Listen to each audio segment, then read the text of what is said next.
दोस्तों, मेरे चैनल में आपका स्वागत है। आज के इस वीडियो में मैं आप लोगों को बताऊंगा कि अगर आप कार लोन लेना चाहते हैं तो फिर आपको किन किन बातों का ध्यान रखना चाहिए ताकि कल को आपको कार लोन लेने में कोई भी दिक्कत ना हो।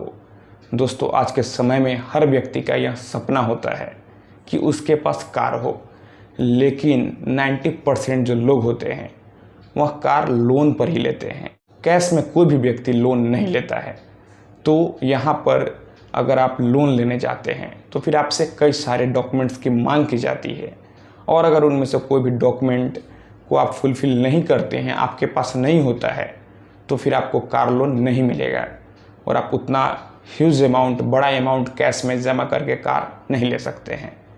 तो यहाँ पर हर व्यक्ति के मन में सवाल उठता है कि कौन कौन सा डॉक्यूमेंट कार लोन में लगता है। दोस्तों, 3 चीज़ यहाँ पर मायने रखता है। सबसे पहला चीज़ कि आपका जो सिबिल स्कोर है वह अच्छा होना चाहिए। अगर सिबिल स्कोर आपका अच्छा है तो फिर आप लोन के सेकंड प्रोसेस में जाते हैं।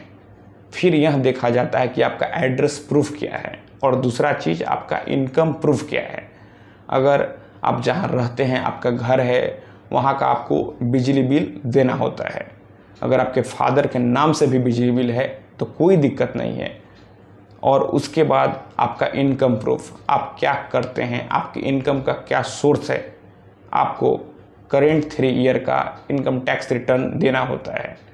और आपके इनकम का जो भी सोर्स है उससे भी आपको क्लियर करना होता है। अगर आपका बिजनेस है तो आपको बिजनेस का रजिस्ट्रेशन का पेपर देना होता है। अगर आपका प्रोप्राइटरशिप फर्म है तो फिर आपका शॉप एंड एस्टेब्लिशमेंट एक्ट में रजिस्ट्रेशन होना ज़रूरी है। साथ ही साथ आपको MSME रजिस्ट्रेशन भी देना होता है। और अगर आप सैलरीड पर्सन हैं तो फिर आपको फॉर्म 16 देना होता है।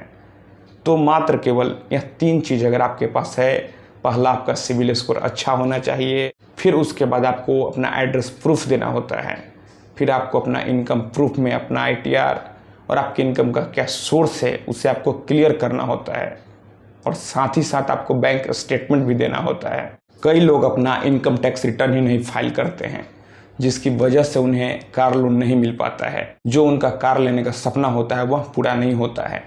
तो अगर आपने अभी तक इनकम टैक्स रिटर्न नहीं फाइल किया है तो आज ही आप अपना इनकम टैक्स रिटर्न ज़रूर फाइल करें।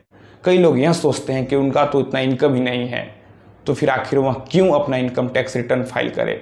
दोस्तों, आपका इनकम हो या फिर ना हो, आपको अपना इनकम टैक्स रिटर्न ज़रूर फाइल करना चाहिए।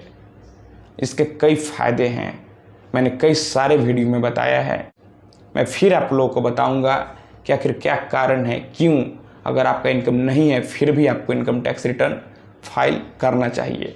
आपको इनकम टैक्स रिटर्न फाइल करने में आपको अपना आधार कार्ड, पैन कार्ड और आपके इनकम का जो भी सोर्स है आपको वह देना होता है। अगर आप सैलरीड पर्सन हैं तो फॉर्म 16, या फिर अगर आपका बिजनेस है तो फिर बैंक स्टेटमेंट।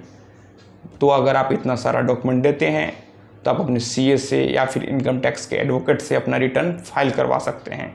अगर आप हमारे माध्यम से इनकम टैक्स रिटर्न फाइल करवाना चाहते हैं तो फिर आप हमें इंस्टाग्राम पर फॉलो कर लें। मेरा इंस्टाग्राम पर यूजर नेम है Pritesh1584।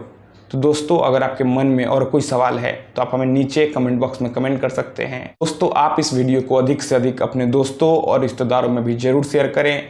हम लोग मिलते हैं अगले वीडियो में एक नए टॉपिक के साथ। तब तक आप अपना और अपने परिवार का ख्याल रखें।